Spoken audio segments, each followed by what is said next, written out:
Alcuni costumi garibaldini utilizzati dagli attori per la realizzazione dell'Abbaglio, l'ultimo film di Ficarra e Picone, con la partecipazione di Toni Servillo, sono stati donati al Museo del Tricolore di Comitini. Il nostro museo, dice il sindaco Luigi Nigrelli, si arricchisce di nuove testimonianze per offrire al visitatore una descrizione più attendibile del periodo storico risorgimentale. Siamo grati al produttore cinematografico Angelo Barbagallo per la donazione e speriamo di poterlo ospitare a Comitini insieme a Salvo Ficarra e Valentino Picone che ci hanno aiutato tantissimo a raggiungere questo obiettivo. Il Museo del Tricolore è stato inaugurato lo scorso 4 novembre. Pochi giorni fa è stato raccontato dalle telecamere della RAI nel corso di una lunga diretta.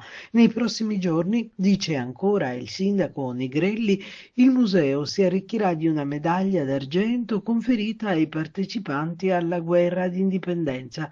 Il museo si avvale di un comitato scientifico composto, oltre che dal sindaco, da Nino Contino, Benedetto Raneri, Salvatore Parello e Alfonso Bugea.